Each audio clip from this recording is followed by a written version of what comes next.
There's a lot of them I can say right now here on Fox, I'm going to vote for them. And there's others, but that we're going to go through the process. But I'm open to hear from everyone. That was Pennsylvania Democratic Senator John Fetterman. Says he plans on voting for some of President-elect Trump's picks for the cabinet. His fellow Democrats, though, are weighing how much they should push back when these confirmation hearings begin tomorrow. Reporter for NOTUS, Riley Rogerson, joins us now. Riley, great to have you here. You are a Pennsylvania native from Bucks County, the great Bucks County, my hometown area. When you look at Senator Fetterman's comments, are they indicative of what's happening across the landscape on Capitol Hill or not? I know you've spoken to a lot of lawmakers. I would say he represents one end of a spectrum of where the Democratic senators are going to line up.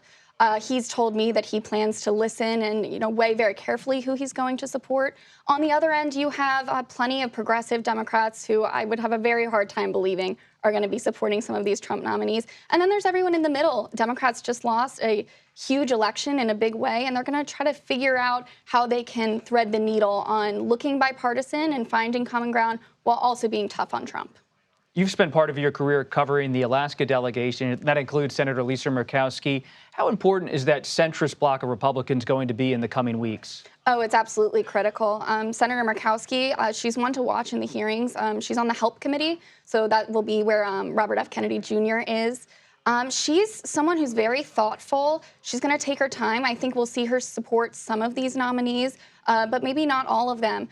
She's very important, but with a 53-vote majority, I believe it is, in the Senate now for Republicans, she's also easily going to be outvoted. So we'll see how she comes into this. Senator Susan Collins also going to be critical. So Matt Gaetz was originally nominated for Attorney General. Now it's Pam Bondi for AG, as we just saw on the screen.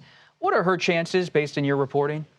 They're definitely better than Congressman Matt Gaetz's chances. I was in the Senate, in the Senate subway when they announced that, and the response among senators was real panic. I think people didn't totally know how to respond to that.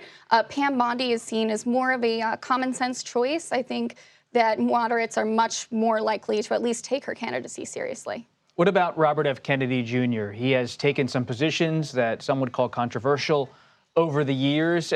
He was nominated and stirred quite a fervor when his nomination was announced. Has that subsided in any way? I think it depends what senator you're watching. If Senator John Fetterman does back, Robert F. Kennedy Jr., that gives him some wiggle room. So I think it will really depend. I think a lot of senators are taking him seriously. One to watch there is Senator Bill Cassidy, who runs the HELP committee. So we'll see. I mean, I think his candidacy is very alive, given he's moving forward with a hearing. When you spoke to Senator Booker and other top Democrats, they seem to not be taking this all-or-nothing approach to the nominations. Behind the scenes, why do you think that is? I think, like I said, they just lost a big election.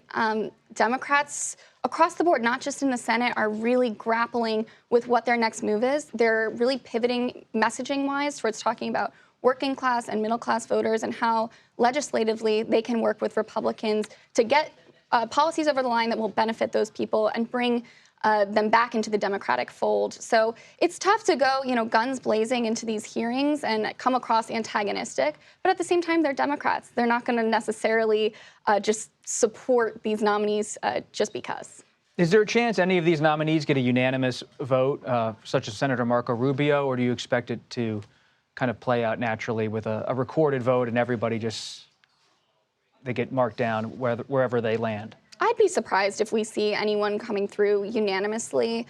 Senator Marco Rubio is very well respected in the Senate. We have some great reporting about how Democrats were really excited about his candidacy and were worried that the president-elect would go with someone more extreme. So I think there's a lot of positive reception to him, but I don't know. It's hard for me to imagine that every senator will back him. We haven't seen that in a long time. Riley Rogerson from NOTUS and from Bucks County, Pennsylvania, thanks for stopping by. We appreciate it. Thanks for having me.